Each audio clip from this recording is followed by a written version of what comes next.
Welcome to Southwest Inside View, the show where we speak to our reporters on why they picked up a particular story, what they found interesting about it, what they learned while reporting, and much more.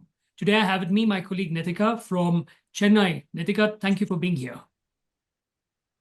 Thank you, Nolan, for inviting me into this podcast to talk about the story.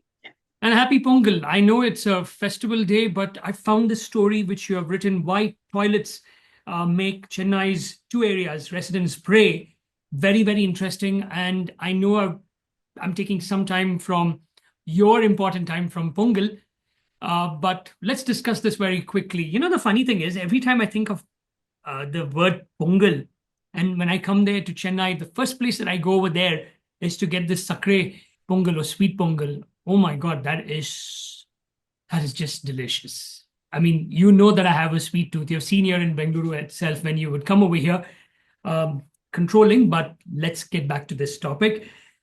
Tell me something. Why did you do this story? What did you find interesting? Because you say dilapidated community toilets, one for men and one for women, serving some, 800 to 1,500 odd residents? Just one toilet? What nonsense is this? So first of all, thank you for wishing me. And then we're coming to the story. So Hey, that again, Sankranti over here in Karnataka.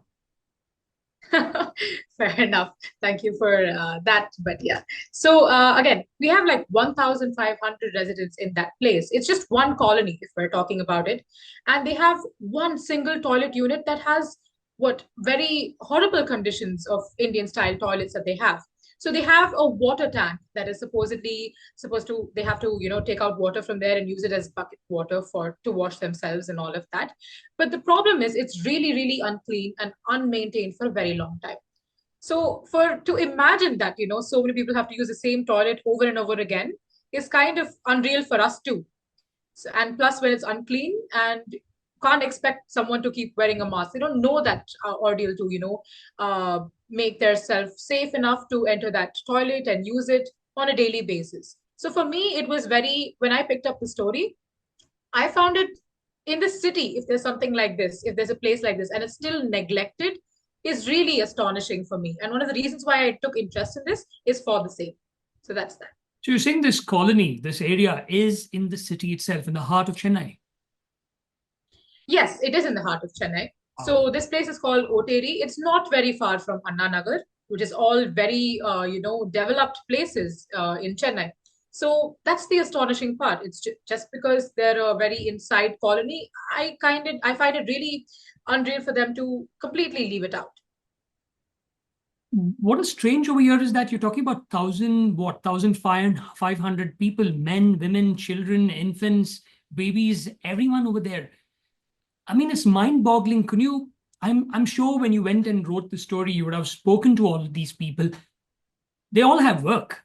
No one's sitting at home. At least a majority of them are working. So how do they manage to, have a bath, go to the toilet, and also head to work?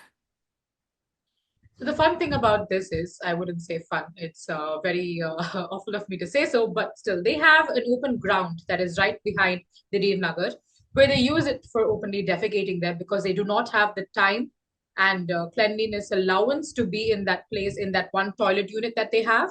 Because usually for the women in for them itself, it's difficult for them to bathe in that place because it's only an Indian side toilet. So where do they really bathe? They don't have a proper bathroom fixed in their houses. They usually have to use these open places that are there, have a couple of clothes swayed around, and then take bath in those kind of places. So for them to use this place on a continuous, daily basis, when they have their daily wage workers, right? So they have to be on time and they can't really, depend on waiting like in a long line to use the one toilet that they have. So they use the open ground that is there at the back. But there's so many disadvantages to using an open ground for, openly defecating or to take their daily showers and all of that. So this has been going on for how long? I mean, if you're saying this just one toilet unit, they're using an open ground for defecating, I'm sure somebody would have seen it, right? Politicians would have seen it, or people living in that area would have seen it. Is no one bothered that these people are struggling? I mean, I'm just confused. I mean, they have been living like this for 50 years A mere and 15 or nothing 50. has changed. 50, 50, 50 years. Okay. Exactly. And nothing has changed. I'll tell you, I think during the election times and right before that, councillors have come and, seen this place for themselves. They've talked to the people also. I've spoken to residents like Vishal and Mala who say that they've come in time and again and they talk about how they should fix the situation. But again, nothing really has worked up until now. So what I notice is that the GCC in itself, the commissioner and the people responsible for that area, they did say that they have a plan for this place prior to knowing that this problem is existing in that colony. And they said that they will be fixing it and they will do it. Again, they did take markations for the place to fix a new toilet there. But what happened is that they're saying that we will do it after Pongal. So the again, residents are left in a complete, question. Is it going to happen? Is it not going to happen? So that's that. Nitika, I'm going back to this. You said 50 years. So I'm just thinking 50 years, the number of elections that have taken place over there, the number of chances that the people over here have actually given to who? The ADMK, the DMK. I mean, how do they still keep believing the politicians, the councillors, the MLA candidates, even the chief minister when they come over there? So one thing I applaud about the Deer Nagar is that they've stood up against the government now. If late, even if it's late, they've stood up against it In now. what way are they They're standing? they're saying that so basically the plan proposal, coming back to one thing, the plan and proposal that was given to them is for them to move from the Nagar. They said we're not going to move anywhere because we're a colony of 1,500 people. So you can't really, make us move from one place to another. They wanted them to go to a housing board where they have all the facilities. But their question was simple, like their workplace and whatever they have to do is pretty much nearby. They can't change their lifestyle on a daily basis just to accommodate having better structure. And plus the boarding unit that they are supposed to be going in, they have no idea where. They don't know how far it's going to be. But Nitika, Exactly. They have what stops them from moving? I mean, if the government is, I mean, now things change. You're saying that the government is actually willing to provide them housing with toilet facilities, but they don't want to budge from this place. Maybe if they move over there, the government will do something here, right? So when I spoke to the residents about this, when I asked them the same question as to, what could be the worst, maybe there's a better facilitated first place that you can really move into. They say that in the history of, making people move from colonies like this into housing boards, usually the places that they're moving into is very far from the city. It's very far and they're not really well built. So I think there have been cases where these housing boards have been, they have very low quality of construction and they say that we'll give you a proper washroom and whatever it is. It's just a one small room space that they have a better place to live in where they already are.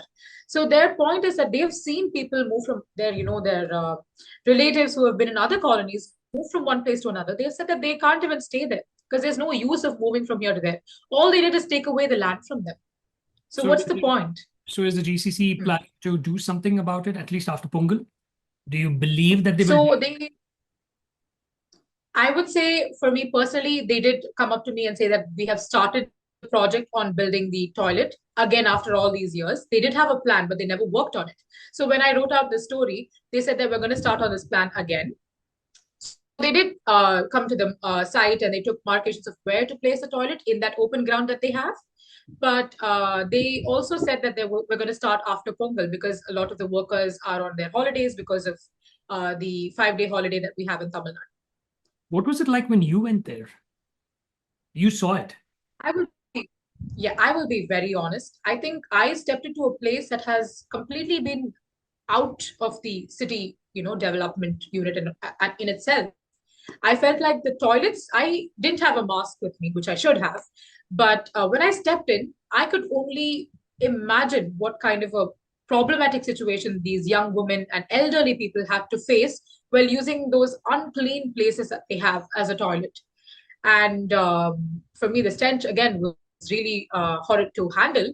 And when I went inside the houses, they have very small places to, keep their, household stuff and all of that. They don't have proper places to even clean up with their clothes and all of that. So this place is really, really, really crammed up. And they have one straight, lane that's leading to the open ground that they have. Now, So in fact, that's about. okay, for our viewers, if you want to know more about this story, you can read what Nitika has actually written. The story is published on our website, that's thesouthfirst.com. Nitika, you also mentioned that every time it rains, water enters that area. I mean, how does that happen? Are they near a lake, or is it because of what problem? So that's a really good question. So that's the question I had, because how come that if despite having so many drainage systems and all of that, and again, units of where water can be drained out, why does it really come up into a junction of a kind in SS Puram? So these two are colonies, lined by a very small radius or something like that, because it's not very far away. So what happens is there is a small pond kind of a structure that's there, and that's one of the reasons why it overfills. And that pond has not been taken care of. Again, it's all stagnant and filled with garbage and filled with a lot of things. And again, completely neglecting the to clean that pond in itself has led to it, fuel like filling up with water whenever it rains. But the problem with SS Nagar is these places that are there, the houses that are there, are very low lying. And even if you have to, the headspace where you enter in one's house is just as much as you stand. Any 5 foot tall person can just, have the headspace of the top of the roof in that house. So to imagine that all these houses are built on one upon the other and stacked up together, when the water comes and they have only one clogging drain, like clogged drain that they have to, let out the water, is really, obviously, it's practically impossible to let out all the rain. And Chennai rains, I think everyone knows it's kind of impossible to handle with the system that we have. So for them, the houses were completely submerged. I want to Yeah. make this point, because I'm still thinking about the fact that you said it's 50 years. So many governments have come and gone. So many political parties, ADMK, DMK, have, been there in power. I know a lot of people will be uncomfortable with this, but sometimes this is the truth.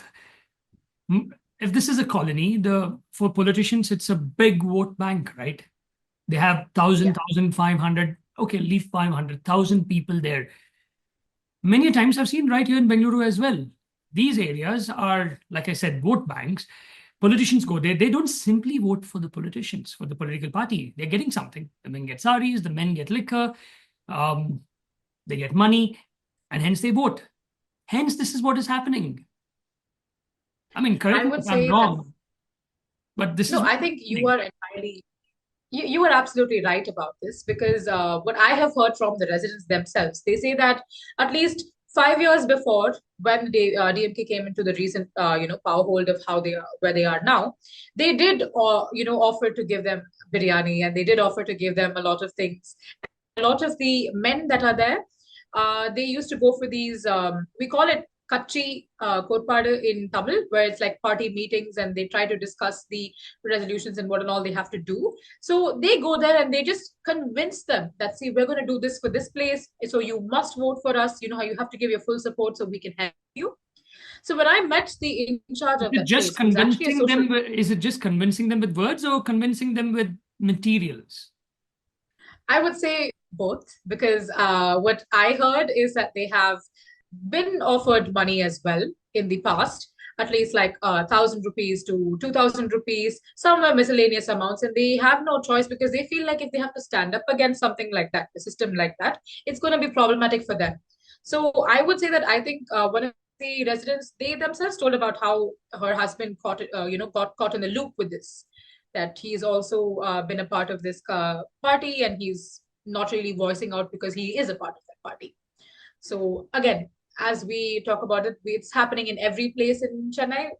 To get to the details is a completely different ordeal, but it happens everywhere around here, which I understand. Okay. But my, yeah, Now, I hope you do a follow up on this because, like you mentioned, the GCC commissioner has promised to start this work after Pongal celebration. So keep track of that.